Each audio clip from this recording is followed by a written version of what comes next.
tentunya untuk proses kredit ini sangat dipermudah sekali untuk menarik peluang-peluang ini yang dulunya agak dipersulit sekarang mungkin dengan tanpa agunan. Ini di Bank Jateng aja, tolong yang mendengar silakan pelaku UKM ini bisa mengajukan di Bank Jateng dengan prioritas untuk UMKM dengan syarat yang sangat mudah sekali. Kalau desa wisata berkembang, kalau nggak salah 100 juta yang udah, saya lupa itu, tapi yang jelas bisa dengan syarat desa-desa yang akan mengajukan ada SK bupatinya sendiri, olah diri kita sendiri, apa ya yang kita bisa dengan basic kita. Misalnya kita punya kepintaran apa, merangkai bunga, monggo bisa kita kembangkan. Dengan adanya media ini kita langsung bisa kita sharekan ya, ini kita punya ini. Kalau yang gampang lagi ya udah kita kembali lagi aja ke rumah, kita bikin usaha warungan apa BPD Jateng tentu akan memberi bantuan. Ya, kalau kita udah terlena dengan aduh kita kok kena dampak gini, kita nggak motivasi diri sendiri, kita nggak.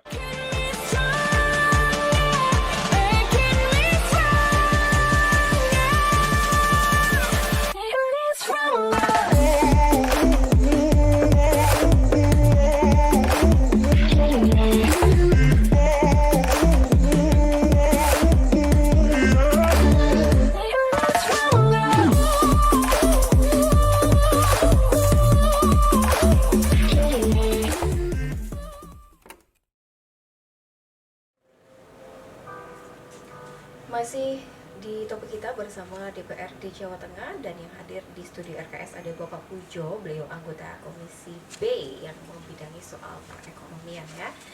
Nah, kita langsung saja kembali bersama Pak Pujo. Pak Pujo, peluang apa sih yang bisa ditangkap Pak Pujo oleh para pelaku ekonomi dengan meredanya pandemi COVID-19, Pak? Ya, ini kalau saya bilang peluang ya kita kembali awal tadi saya bilang. Kemudik itu ya. Enggak, kalau namanya peluang dulu sebelum ada COVID ini kan ya peluang kita kan yang kayak rutinitas ya. Akhirnya kalau ini ya kita kembali lagi. Yang jelas peluang apa saja yang bisa ditangkap oleh para pelaku ekonomi dengan meredanya COVID ya. Yang jelas perputaran dan mobilisasi masyarakat dan juga barang khusus mudik lebaran tahun ini akan membangkitkan. Tadi saya bilang tadi ya, jika mudik yang naik bis atau naik, otomatis perputaran mobilisasi ini akan meningkat, dan tentunya UMKM dan lainnya yang diuntungkan ya, karena dengan adanya mudik ini yang jelas ya kuliner macam-macam ya. Terus yang selanjutnya, hal ini sejalan dengan sumbangan sektor perdagangan yang terdiri dari 3 subsektor, yaitu perdagangan besar dan eceran, rumah makan atau restoran dan perhotelan. Tadi saya sudah utarakan di depan tadi ya. Terus yang selanjutnya dari aspek kebijakan telah dirumuskan beberapa hal seperti pertama peningkatan fasilitas kemudahan kredit terutama di Bank Jateng ya. Para pelaku UMKM ini tentunya untuk proses kredit ini sangat dipermudah sekali untuk menarik peluang-peluang ini yang dulunya agak dipersulit sekarang mungkin dengan tanpa agunan. Ini di Bank Jateng aja, tolong yang mendengar silakan pelaku UKM ini bisa mengajukan di Bank Jateng dengan prioritas untuk UMKM dengan syarat yang sangat mudah sekali. Syaratnya apa itu, Pak? Ya nanti di bank langsung sana aja ya. Saya langsung antusias ini. Yang jelas pemerintah ada menganjurkan, pokoknya Bank Jateng harus siap memberi bantuan ke UMKM, bantuan dengan kemudahan-kemudahan. Yang jelas kalau untuk persentase bunganya saya nggak bisa ngomong, yang jelas dengan kemudahan ini otomatis dengan bunga rendah, mengejar tanpa jaminan. Nanti seandainya para pendengar sudah mengajukan UMKM, telepon saya aja loh. Katanya Pak Pujo kemarin, ini memang dari instruksi pemerintah Jawa Tengah, Bank Jateng harus siap melayani untuk UMKM dengan peluang-peluang setelah ada COVID mereda. Ya. Selanjutnya mungkin peningkatan pariwisata melalui event wisata, fasilitas pengembangan desa dan kampung wisata, dan perbaikan destinasi wisata lainnya. Kebetulan pariwisata ini kan komisi saya. Kemarin saya sudah bilang ke kades-kades di Kabupaten Pekalongan, tolong yang punya potensi wisata, tolong ajukan untuk desa wisata. Dari 30 kades ini kemarin yang sudah mengajukan berapa, kendalanya mereka karena mereka akan membangkitkan, dia sudah punya UMKM, tapi dengan syarat kita bisa membantu kalau ada SK dari Bupati. Ya, untuk pengembangan itu kita desa-desa yang mau potensi wisata silakan mengajukan dengan syarat harus ada SK Bupati. itu kita bisa memberi bantuan, bukan pinjaman, kita bisa memberi hibah kalau desa wisata berkembang, kalau nggak salah 100 juta yang udah, saya lupa itu, tapi yang jelas bisa, dengan syarat desa-desa yang akan mengajukan ada SK bupatinya. Apapun reses, saya selalu mengutarakan, monggo kalau untuk memajukan desa, apalagi sekarang BUMDes itu kan kayak ditargetkan untuk PAD-nya desa ya. Desa-desa kalau punya objek wisata tolong bisa dikembangkan untuk menarik wisatawan. Kabupaten Pekalongan saya kira nggak kalah jauh dengan Jawa Barat. Kalau di Bengkelung itu yang punya dunia harus di Petung itu yang connecting dengan Dieng. Wah itu kalau kita kembangkan, makanya saya berpesan kepada Pak Ibu Bupati sama wakilnya Pak Bupati, tolong deh bisa dikembangkan karena Kabupaten Pekalongan punya potensi tapi masih perawan, ya belum banyak dikembangkan ya. Salah satu yang harus dikembangkan untuk wisata artinya Sarpas dulu. Saya lihat kalau saya mau ke Bengkelung, mau ke Petung aja jalannya masih sempit. Ya untuk simpangan jadi susah. Padahal untuk menuju sana bis pariwisata itu kalau jalannya lebar otomatis mereka akan berboyong-boyong ke objek tujuan. Sarpas harus kita tingkatkan dulu. Kemarin saya sudah lihat yang setahun yang lalu untuk ke Petung Kriono itu jalannya ada rusak, walaupun berkelok sekarang sudah mulus. Insya Allah untuk tahun anggaran 22 ini saya memberi bantuan penerangan jalan umum dengan tenaga surya. Jadi yang kemarin mau menuju ke Petung gelap, insya Allah nanti kalau 22 ini udah dok dari Pak Gubernur, saya pengen Kabupaten Pekalongan gemebiar. Saya dari Kades 18, saya beri bantuan PCU dari aspirasi saya. Karena saya pengen, kemarin saya waktu kampanye kemarin itu bukan promosi ya, tapi sewaktu saya turun ke daerah-daerah banyak yang masih gelap-gelap semua di Kabupaten Pekalongan, terutama yang di daerah atas, mulai Kutorojo sampai di mana Lemah Bang itu banyak. Saya panggil kadesnya, pas saya reses saya kumpulkan, tolong deh ajukan PCU, karena kalau mereka malam-malam pulang, saya sendiri dulu kalau belusuan kan malam, saya takut merinding kalau saya dulu kalau perjalanan, makanya saya pengen memberi bantuan PCU itu karena saya dulu kalau turun ke kampung itu naik motor. Karena di sini jalannya sempit-sempit sekali, kalau naik mobil kita parkirnya susah, saya naik motor. Saya kalau pulang jam 11, jam 12 sampai jam 1 pagi itu saya takut kalau di belakang saya ada yang gonceng. Karena gelap sekali kan. Saya dari insya Allah nanti 22 sampai 23 ini saya memberi bantuan aspirasi kepada desa-desa yang pelosok-pelosok yang gelap-gelap untuk penerangan jalan umum. Dengan aspirasi saya, bukan anggaran dari pemerintah, aspirasi saya yang saya ajukan, karena itu akan saya kembalikan lagi ke Kabupaten Pekalongan. Kebetulan saya untuk pemilu ini saya ditugaskan dari Partai PD Perjuangan untuk kembali ke Dapdel sini untuk Kabupaten Pekalongan. Tentunya mohon bantuan dari teman-teman juga pendengar Radio Kota Santri, apa yang diperlukannya. Saya berpesan jeruk purut harum baunya, aku nurut apa maunya teman-teman di Kabupaten Pekalongan dengan melalui aspirasi saya. Ya, itu tadi peluang-peluangnya Mbak, yang jelas peningkatan alokasi belanja bantuan keuangan pemerintah desa untuk penyertaan modal BUMDes sebagai sarana penggerak ekonomi desa. Itu tadi peluang-peluangnya. Jadi di rayon desa itu aja kembangkan. Mereka biar nggak bondong-bondong ke mall Pekalongan, ke mall kabupaten. Kalau di desa itu mereka udah ada macam-macam kuliner, ada macam-macam wisatanya, otomatis mereka akan mengembalikan keuangan itu ke desa lagi, yang untuk desa lagi, nggak perlu keluar. Jadi sekali lagi kita kembalikan ke desa, kita optimalkan ke desa, bantuan kita manfaatkan di desa. Saya sebagai wakil rakyat panjenengan, karena panjenengan adalah bos-bos saya wakilnya panjenengan, jadi saya ikut membantu gimana caranya untuk mengembangkan desa-desa di Kabupaten Pekalongan khususnya. Oke, semoga lebih tepatnya mungkin ini ya Pak, kasarannya asistennya para rakyat gitu ya Bapak ini ya. Saya wakilnya, berarti panjenengan tuh Mbak Yuni, mas-mas ini bos saya. Bosnya gitu iya, ya. makanya tadi saya bilang Jadi apa yang kita inginkan sebisa mungkin dikabulkan gitu ya dengan Pak ya, untuk kebutuhan. waktu saya penyerap aspirasi. Iya. Makanya bos-bos saya tuh saya selalu bilang jeruk purut harum baunya, aku nurut apa maunya panjenengan melalui forum-forum yang jelas. Kalau panjenengan mau mengerjakan bantuan-bantuan proposal melalui aspirasi saya, yang jelas pendekatan dulu kepala desanya, karena yang bisa menerima aliran dana itu di desanya. Jadi proposal tetap yang bikin dari kepala desa. Saya bisa memberikan bantuan maksimal 200 juta. Karena para 200 juta biar dikerjakan lagi di pemerintah desa itu tanpa lelang. Kalau di atas 200 juta kan harus lelang. kalau 200 juta itu biar gak lelang, bisa swadaya, apa yang saya berikan aspirasi bisa dikerjakan di desa setempat. Jadi monggo pendengar setia, melalui desa mana, khususnya di Kabupaten Pekalongan, karena untuk periode ini saya harus konsentrasi di Kabupaten Pekalongan. Ya, yang panjenengan kayak Mbak Yuni, Mas siapa ini, desanya butuh apa, mendekati kepala desanya aja bilang, Pak, di sini saya pengen begini-gini. Udah Bapak itu langsung aja nanti saya nelpon Pak Pujo, jenengan yang bikin proposal. Ya. Berarti alurnya lewat kepala desa dulu, Pak? Ya karena nanti dana bantuan itu cairnya kan di desa. Ya. Bukan langsung saya punya duit, enggak. Itu duit rakyat, saya dari pemerintah ngambilkan melalui SPR saya, tapi turunnya nanti ke kepala desanya.